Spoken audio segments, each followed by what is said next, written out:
Yeah, exactly. You know, it's not just again pursuing the academic papers again, but this is where practice meets theory. You know, being in the field for many years, you know, over 40 years being in the field, you know, doing a lot of engagement, learning, and what they earlier called education for life. That everything you're doing with the lens of life. Everything is the lens of life. And going back to pursue this postgraduate program was really to again look at how far has the journey been in the field vis-a-vis what are the theoretical frameworks that have been also proposed and are being also aligned in the schools and colleges that we are into. But this being a real change-making process is a review of myself. Where have I come? What is the journey? And what are the emerging Gichuki? Who is this Gichuki? Who is the emerging Gichuki? Because I have mentioned earlier on that life is about emerging. It's about becoming, you know. So when I was a child, when I was a youth, when I was in college, all that, you know, in marriage life, you know, there's always a lot of emerging, the becoming. And that's the important stage.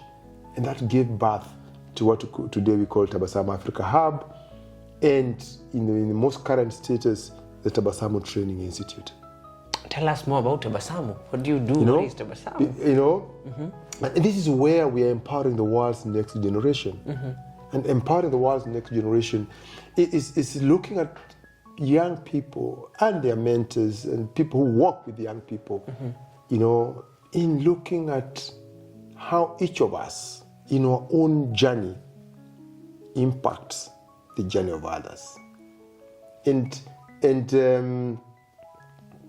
we are looking at options that exist on this journey, you know, that we are taking, and walking the journey with so much awareness of mentorship and life coaching, and giving an opportunity for the person to unpack themselves.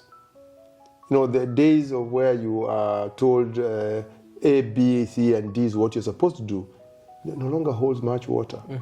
The generation currently we are in is a generation that's totally very highly informed, very highly independent, and very highly progressive. And they have many things they are looking into. And therefore Tabasamu as a hub offers that window for them to come and do self-introspection, looking at your self-journey and revisiting yourself. Actually, we allow you to go back in the beginning. So that then in that beginning, you take a new momentum and the emerging new. And most important is the healing process. Because in my childhood, if I was to take the painful path, probably I would not be here today. Yeah, very true. I would have easily taken a different, that route. But then there were better people who came to my way, and they diverted me from that particular process. And that would be interesting engagement we have today with young people, getting them to revisit themselves and where they have a struggle to heal. Because some of them are so bitter with their history. Some of them are very bitter with their childhood, very, very, very, very bitter. And the revenge is possible. And probably even sometimes thinking, a better die is very high. So there are so many surrounding situations that we at Tabasamu Africa Hub are really providing that opportunity for the young people to revisit, in the beginning, and build a new momentum for themselves. But also for the elders who are accompanying these young people to find the new approaches and strategies of engaging with young people. The old methods don't work anymore. Threatening young people is not working anymore. There are many things we went through as adults, and we think, I should use the same method. Same method, Exactly. It's not working anymore. Yeah, so this is where you're coming to terms, face to face, with a young person. And it's like you're asking, are we equals? Yeah, but you're saying yes. You have a destiny on your own. I have my own destiny. So let's have a conversation of how we walk this journey together. Yeah. And that's where we are looking at life differently. But again, see, judge, and act. But your judgment has to be informed. Because seeing is more free, but you need to see with the inner eye of what am I seeing? Yeah. And how does that change how I judge it in terms of making an informed decision and then saying, wow, how do I walk? And I think that's what we do at Tabasamu now, taking that longer route. Yeah. You know, taking the longer route of transformation, and promising not that it's going to be today or tomorrow, because we know it requires a lot of patience, a lot of persistency, and a lot of commitment, so that the young person, but they also reach a point where they have doubt about themselves. Yeah. So when they are doubt, whom do they go to? It's the reason why the Tabasamu Training Institute then is coming in to prepare leaders who can influence social transformation. Because as an institute, then we, which is accredited by the Tibet in Kenya, then provides a window where social transformation is really an engagement, is a process, and is a career path that is so much needed that the society appreciates the role the social development workers, practitioners can do to change a society.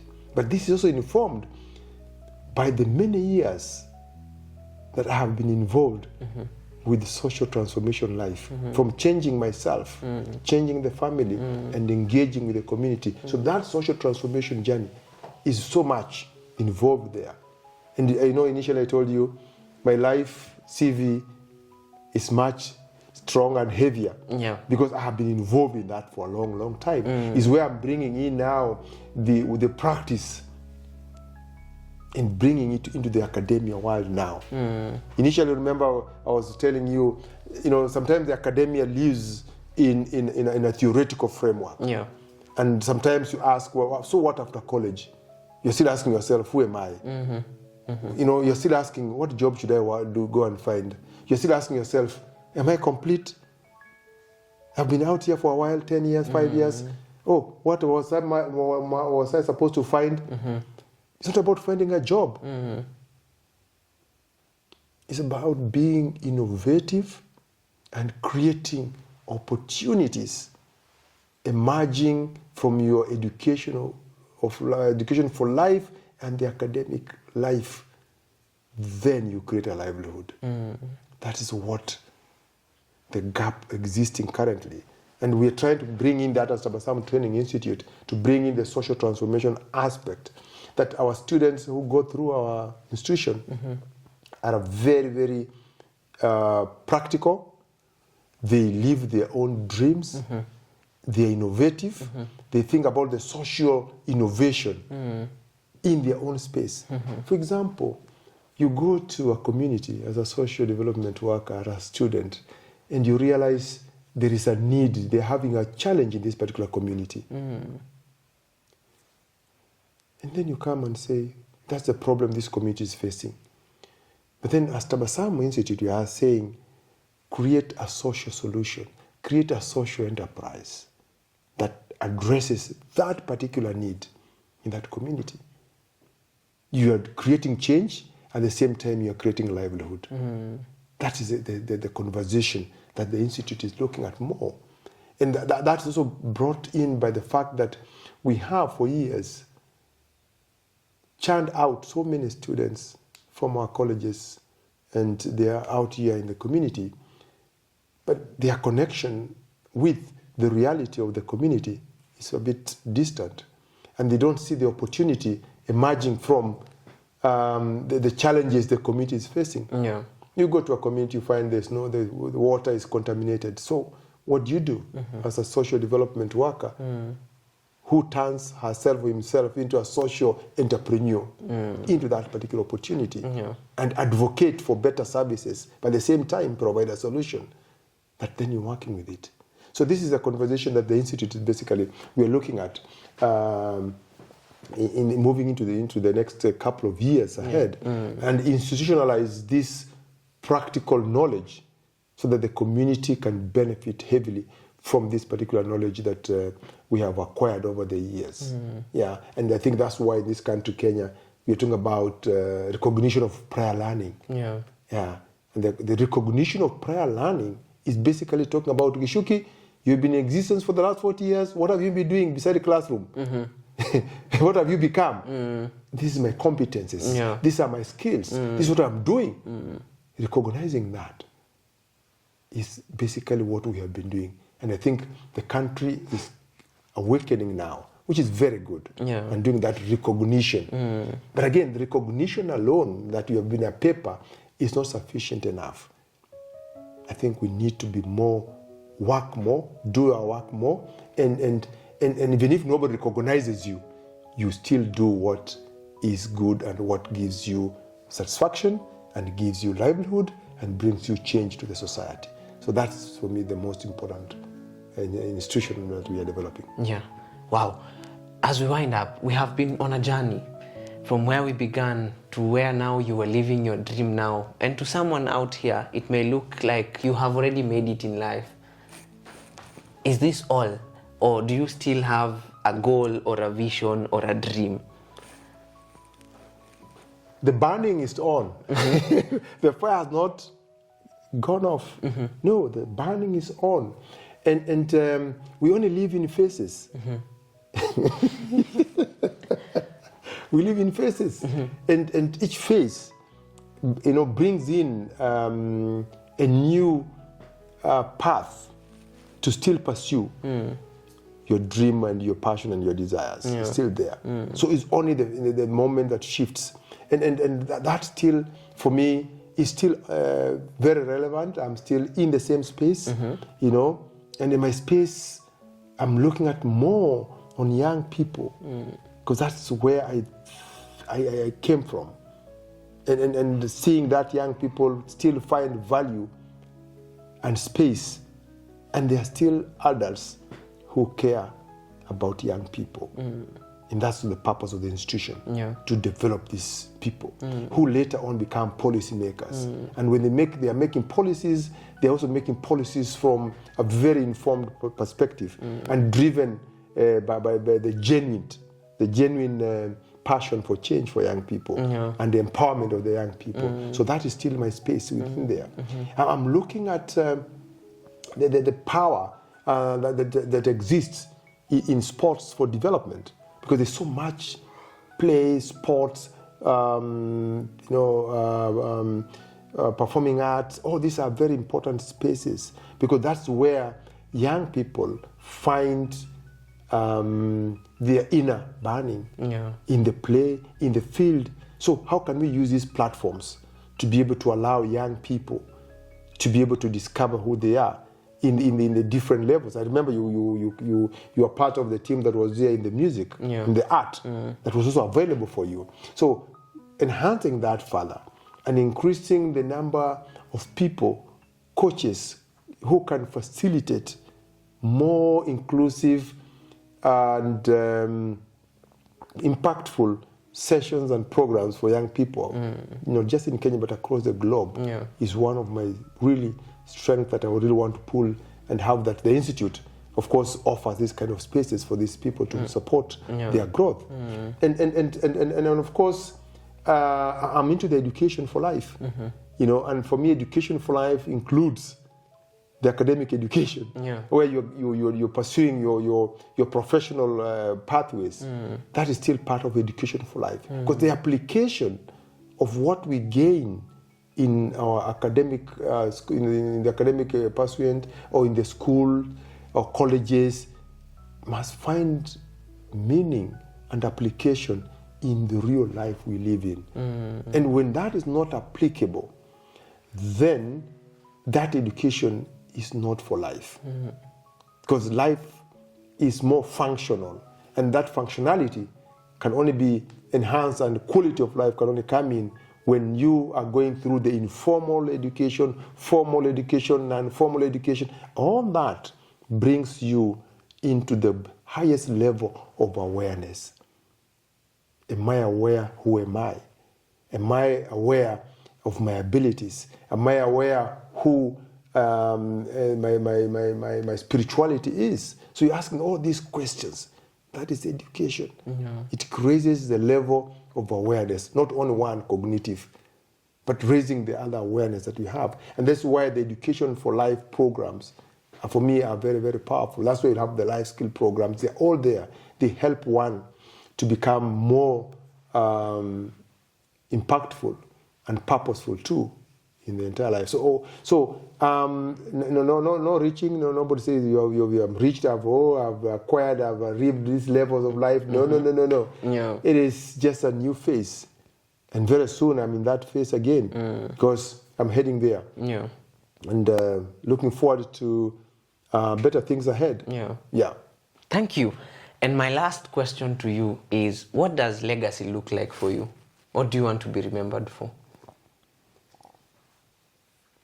That the young people whom I have touched in many ways, directly or indirectly, live a fulfilling life.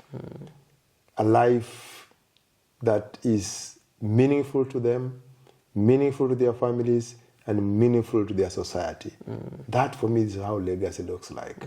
It looks into the mustard seed, that grew and is out there.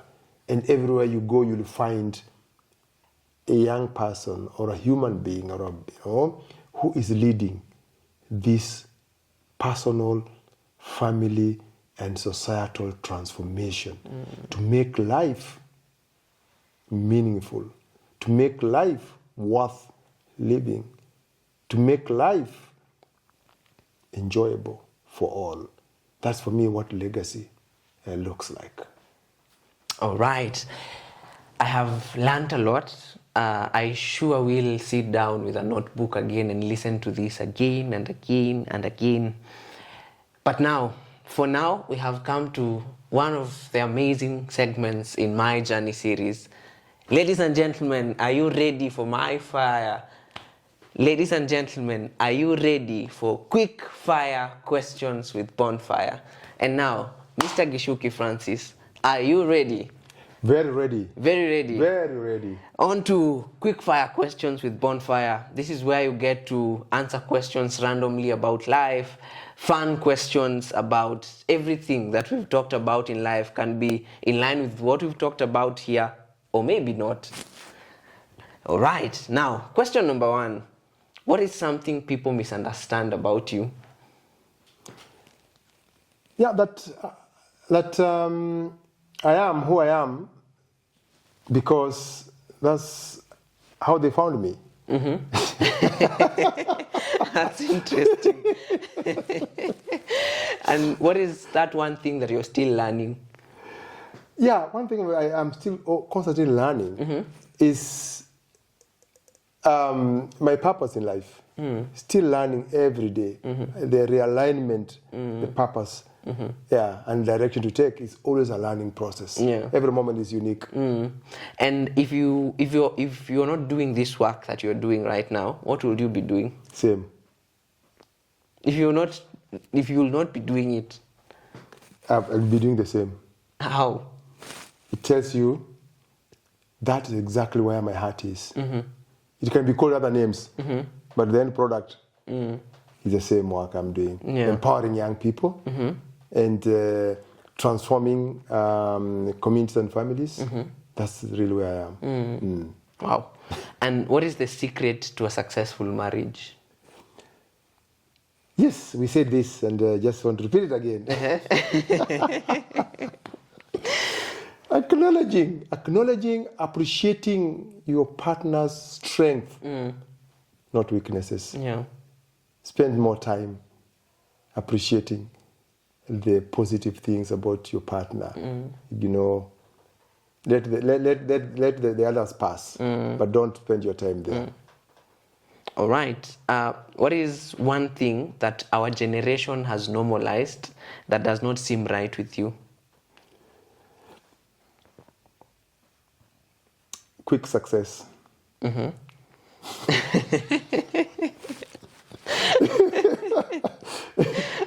Quick fix. Yeah. Yeah. We want Now and now. now and now. Now and now. Wow. All right. My second last question to you would be, what will be your message to the world right now?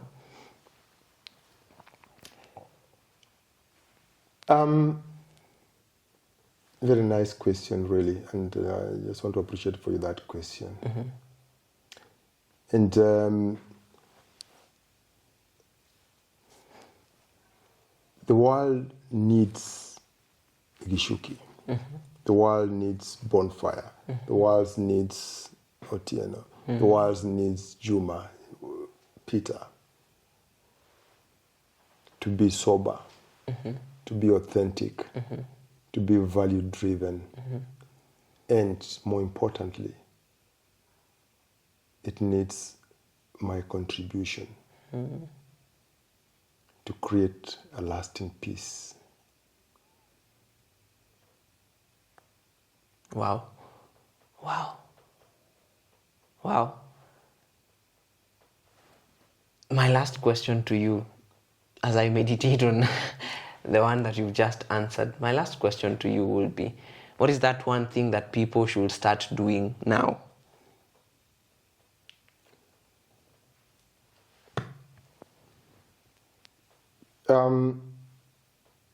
Not people, me. One most important thing, I need to appreciate my abilities. Not taking my abilities for granted. The abilities I have, the assignment that I have is also very divine. We don't just exist. We have a call to fulfill in this world, and recognizing that call is one of the assignment, and finding that purpose.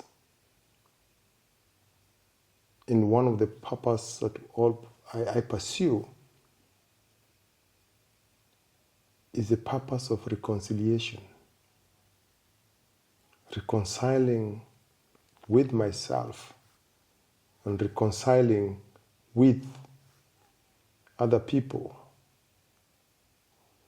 is very central. That each, and specifically myself, I pursue, driven by the desire and the passion to make life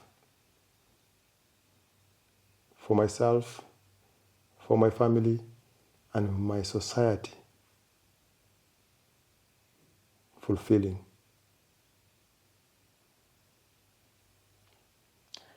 Wow. Reconciliation to yourself and to the society. Thank you so much for coming. I presume you've had a good time. I've had a good time. I have learned a lot. I have said a lot of wows because I am yet to go back and really internalize everything you've said. There's a lot of depth. Thank you for pouring your heart out. Thank you for letting the whole world know your journey, and also for us to get to be inspired by you.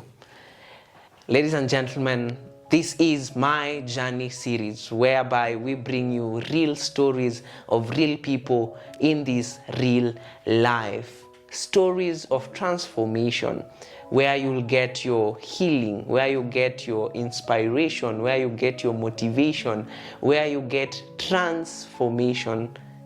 See you next time. Remember, to type in the in-call messages what is it that you got out of this conversation. See you next time. Bye-bye.